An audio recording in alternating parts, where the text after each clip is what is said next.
गाले कान दिलक बारे माथा दिलक बारे घाट दिलक बारे बेटारा गरीब पैसा যোগাবির পাচ্ছে না চিকিৎসা দিবির পাচ্ছে না।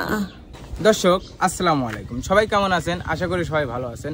আজ চলে আসছি একটি গ্রামের মধ্যে। শুনতে পারছি এখানে বৃদ্ধ দাদা আর বৃদ্ধ দাদি গুরুতর অসুস্থ। চলুন তাদেরকে দেখা যাক, আর আপনারা ভিডিওটি বেশি বেশি শেয়ার করে আমাকে ভালো কাজের উৎসাহ দিবেন। আসুন, এটাই বাড়িঘরের অবস্থাও দেখতেছি বেশি একটা ভালো না। চলুন। আসসালামু আলাইকুম। যে দুইটা ব্যক্তি অসুস্থ কারা? আমার বাবা মা। কোনটা? এটা আমার বাবা, এটা আমার মা। কি হয়েছে এনাদের? আমার বেটারা পয়সা বাদে মাথায় সমস্যা হয়েছে, টিউমার হয়েছে, আবার আবার ব্রেনের সমস্যা হয়েছে। ভালো লাগে না, গালে কান দিলক বারে মাথা দিলক বারে ঘাট দিলক বারে বেটারা গরিব পয়সা যোগাবির পাচ্ছে না চিকিৎসা দিবির পাচ্ছে না। আপনার মা কতদিন ধরে অসুস্থ? 4 মাস অসুস্থ হয়েছে, এটার জন্য কি চিকিৎসা করছেন আপনারা? চিকিৎসা করছি, ধান সারতেছে না, ধান বেশি হচ্ছে না। অটো গাড়ি চলাই পেটের খাদ্য উঠাবো না, চিকিৎসাই দেবো। এনার ছেলে মেয়ে কয়টা? ছেলে মেয়ে 2টি মেয়ে 3টি ছেলে। আপনার বাবার কি হয়েছে? বাবা অসুস্থ হয়ে গেছে, বুড়ো হয়ে গেছে, কাম কাজ করতে পারে না, চলি পারে না। কেমন হয়েছেন দাদা? কেমন হয়েছেন? কানে শোনে। এই যে জায়গাতে থাকে, বাড়িঘরের অবস্থা দেখলাম ভালো না। এই জায়গাটা কার? জায়গাটা আমরা কিনেছিলাম, কিনে আমরা রাখেছি। আমার বাড়ি ছিল আগে ভিতরে, জায়গার সংখ্যা কম ছিল, ঘর তোলার জায়গায় পাইনি।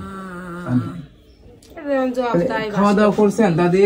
খাবে তো পারে না, খাওয়া দাওয়া করতে পারে না। সোজে খায় খালি। এমনি ফলমূল কি খাইতে পারে?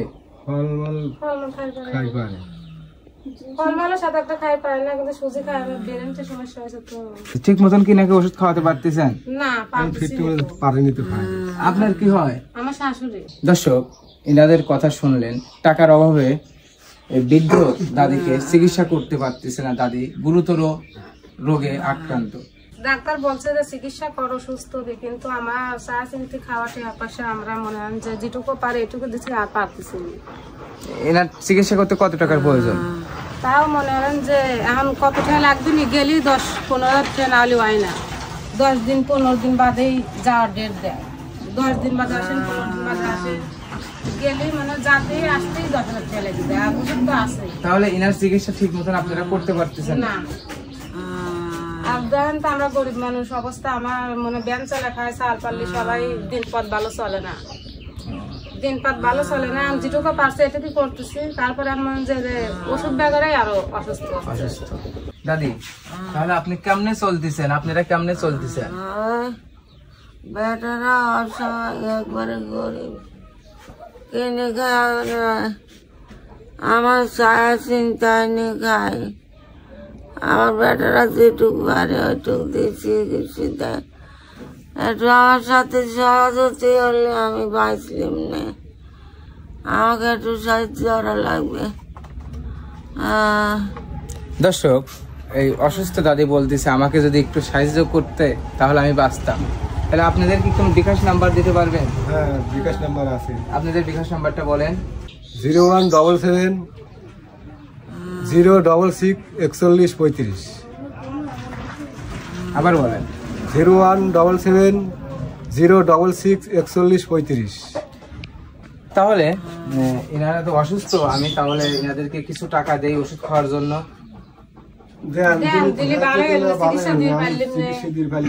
অনেকদিন ধরে ভুগতেছে, খুব কষ্ট হচ্ছে। মাথায় ব্রেনের সমস্যা হয়েছে। সারাদিন কি এরকম শব্দই করে? হ্যাঁ, সারাদিন মানে 24 ঘন্টা একটু ঘুম পারি পারে না, খাবার পারে না। মানে 2 মাস ধরে খালি সুজি খায়, গিলবিরও পারে না একটা কিছু। তাহলে আমি টাকাটা দেবো কার কাছে? 1000 টাকা দিলাম, এনাকে কিছু ওষুধ কিনে দিই। আচ্ছা হ্যাঁ দর্শক, আপনারা যে যাই পারেন দিয়ে এই বৃদ্ধ দাদি ও বৃদ্ধ দাদার পাশে থাকার চেষ্টা করবেন। দেখুন দাদি যেরকম ভাবে শব্দ করতেছে, শব্দটা ভালো করে দেখা, শব্দ শুনে মায়া লাগতেছে।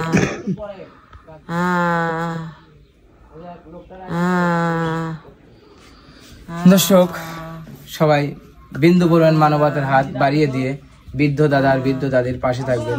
সবাই ভালো থাকবেন, সুস্থ থাকবেন। আল্লাহ হাফেজ।